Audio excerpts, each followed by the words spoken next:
This client is an AI startup founder serving real estate agencies with automated property listing and lead qualification tools powered by GPT-4 and computer vision. They're doing 8 grand a month in monthly recurring revenue and want to scale to 30 grand a month over the next 4 months by switching from project-based work to a recurring SaaS model targeting boutique real estate agencies. They've had success building custom AI workflows. Examples are property listing descriptions, lead scoring models, and CRM integrations, but it's been mostly one-off work. Now they want to productize what's working best and go after a specific niche within real estate.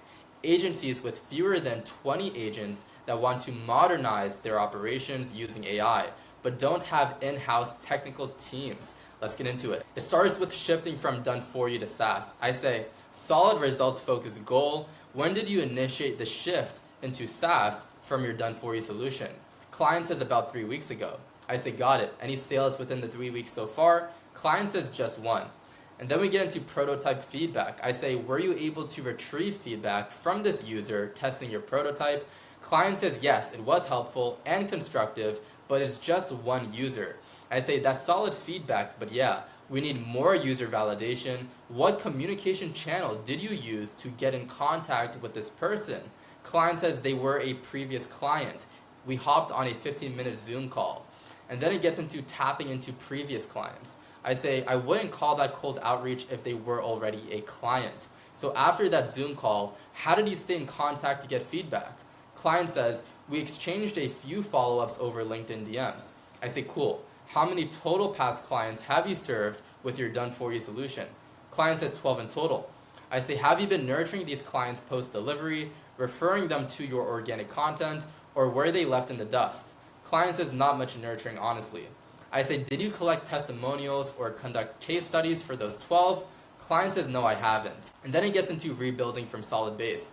I say, I'll be honest, you haven't done enough yet for the SaaS to be properly curated. You need more validation. And you need case studies. A rule of thumb, you get paid in proportion to how many case studies you have. Out of the 12 clients you served, were any referrals? Client says yes, a couple. I say then your done for you acquisition channel is working. You should double down on it and rebuild the base. Content and SaaS iteration can come later. And then we get into improving client quality. I say, what's the success rate for those 12 clients? Client says 10 out of the 12 had really positive outcomes. I say, cool. What about the other 2? Could you have disqualified them better up front? Client says, yeah, probably, if they didn't align with our style of working. I say, so what disqualification filters could you introduce? Client says, asking more questions about their decision-making process and internal workflows. I say, do you believe those filters are the right path forward for disqualifying unsuitable prospects? Client says, yes, they'd help. And then it gets into validating non-commoditized value. I say, seems like your done-for-you offer is working. Let me ask, do you believe what you're offering is unconventional, not a commodity? Client says, I do. Our system is custom and hands-on. I say, then it might be time to introduce an affiliate system. Thoughts? Client says, I agree. I've been thinking about that. And then we get into affiliate system possibilities. I say, let's start planning the affiliate system. What are some possibilities? Client says, fixed $250 referral bonus, percent revenue share on first payment, higher reward for recurring revenue clients, and building in white label partnerships. I say, out of those 4, which do you believe is the best path forward? Client says, fixed $250 for now, simple and fast to implement. Then we get into white label and future scaling. I say, quick future pace. Do you have any employees right now in case you do white label partnerships? Client says, not yet, just contractors. I say, that's fine. You've got a solid base forming here. Fulfillment works, acquisition is active, and ideal customer profile is defined, and now you're planning referrals. Then we get into testimonial flywheel. I say, one last thing. What's your process right now for collecting testimonials from winning clients? Clients said I don't have one yet. I've just been waiting for them to offer. I say, here's what I recommend. Facilitate a process that's automatic after transformation. Focus on video testimonials, not screenshots. Make testimonials customer-led. Use those to create case studies that are founder-led, and don't offer incentives for testimonials yet. Focus on reciprocity first, then scale with incentives later.